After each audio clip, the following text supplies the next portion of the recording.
Hi everyone, so today we're going to be reading Stellaluna by Janelle Cannon. In a warm, sultry forest far, far away, there once lived a mother fruit bat and her new baby. Oh, how Mother Bat loved her soft, tiny baby. "I'll name you Stellaluna," she crooned. Each night, Mother Bat would carry Stellaluna clutched to her breast as she flew out to search for food.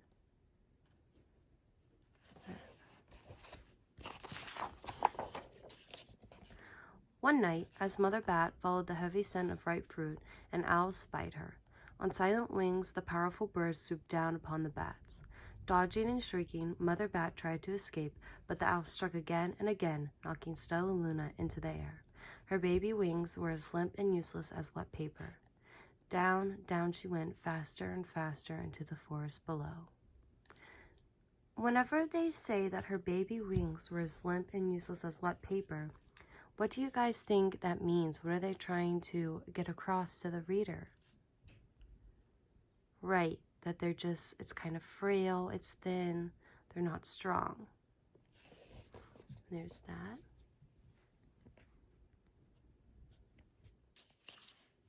The dark, leafy tangle of branches caught Stellaluna as she fell. One twig was small enough for Stellaluna's tiny feet. Wrapping her wings about her, she clutched the thin branch, trembling with cold and fear.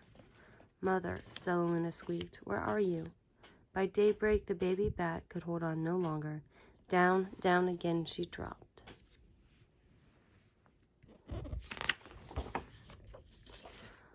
Flump! Stellaluna landed headfirst in a soft, downy nest, startling the 3 baby birds who lived there. Stellaluna quickly clambered from the nest and hung out of sight below it. She listened to the babble of the 3 birds. "What was that?" cried Flap. "I don't know, but it's hanging by its feet," chirped Flitter. "Shh, here comes Mama," hissed Pip.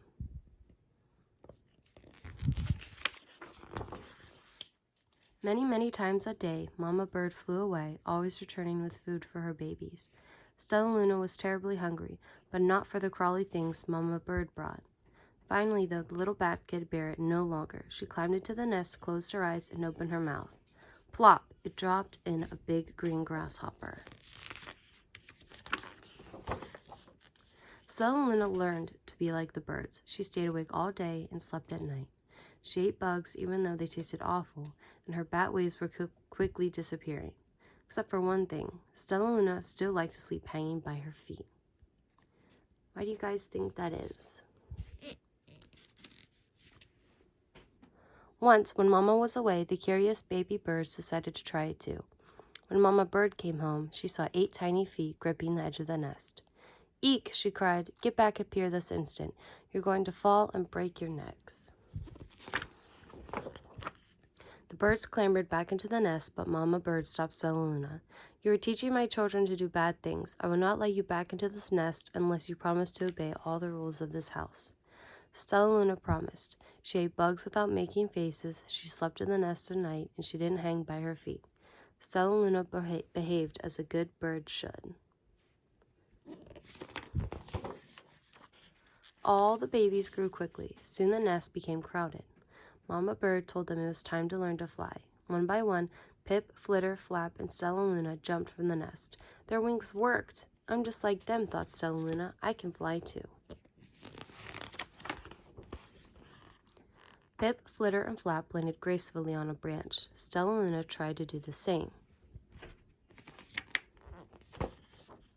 How embarrassing. Why do you guys think that she couldn't land on a branch? "I will fly all day," Stellaluna told herself. "Then no one will see how clumsy I am." The next day, Pip, Flitter, Flap, and Stellaluna went flying far from home. They flew for hours, exercising their new wings. "The sun is setting," warned Flitter. "We had better go home or we will get lost in the dark," said Flap. But Stellaluna had flown far ahead and was nowhere to be seen. The 3 anxious birds went home without her. All alone, Stellaluna flew and flew until her wings ached and she dropped into a tree. "I promised not to hang by my feet," Stellaluna sighed. So she hung by her thumbs and soon fell asleep. She didn't hear the soft sound of wings coming near.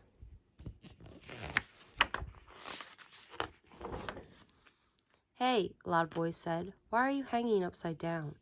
Stellaluna's eyes opened wide. She saw a most peculiar face. "I'm not upside down, you are," Stellaluna said. "Ah, but you're a bat. Bats hang by their feet. You are hanging by your thumbs, so that makes you upside down," the creature said. "I'm a bat. I'm hanging by my feet. That makes me right side up." Stellaluna was confused. "Mama Bird told me I was upside down. She said I was wrong." "Wrong for a bird, maybe, but not for a bat." More bats gathered around to see the strange young bat who behaved like a bird. Stellaluna told them her story. "You ate bugs?" stuttered one. "You slept at night?" gasped another. "How very strange," they all murmured. Wait, let me look at this child." A bat pushed through the crowd. "An owl attacked you?" she asked. Sniffing Stellaluna's fur, she whispered, "You are Stellaluna. You are my baby." "You escaped the owl?" cried Stellaluna. "You survived?" "Yes," said Mother Bat as she wrapped her wings around Stellaluna. "Come with me and I'll show you where to find the most delicious fruit. You'll never have to eat another bug as long as you live." "But it's nighttime," Stellaluna squeaked. "We can't fly in the dark or we will crash into trees." "We're bats. We can see in the darkness. Come with us."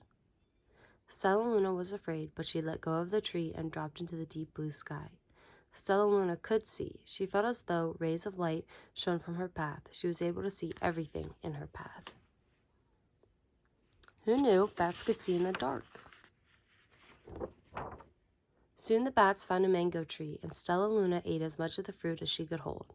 "I'll never eat another bug as long as I live," cheered Stellaluna as she stuffed herself full. "I must tell Pip, Flitter, and Flap." The next day, Stellaluna went to visit the birds. "Come with me and meet my bat family," said Stellaluna. "Okay, let's go," agreed Pip. "They hang by their feet and they fly at night and they eat the best food in the world," Stellaluna explained to the birds on the way. As the birds flew among the bats, Flap said, "I feel upside down here." So the birds hung by their feet. "Wait until dark. We will fly at night." When night came, Stellaluna flew away. Pip, Flitter, and Flap leapt from the tree to follow her. "I can't see a thing," yelled Pip. "Neither can I," howled Flitter. "Aye!" shrieked Flap. "They're going to crash," gasped Stellaluna. "I must rescue them." Stellaluna swooped about, grabbing her friends in the air. She lifted them to a tree, and the birds grasped a branch. Stellaluna hung from the limb above them. "We're safe," said Stellaluna. Then she sighed. "I wish you could see in the dark, too." "We wish you could land on your feet," Flitter replied. Pip and Flap nodded. They perched in silence for a long time. "How can we be so different and feel so much alike?" mused Flitter. "And how can we feel so different and be so much alike?" wondered Pip. "I think this is quite a mystery," Flap chirped. I agreed, "but we're friends, and that's a fact." The end. And that was Stellaluna.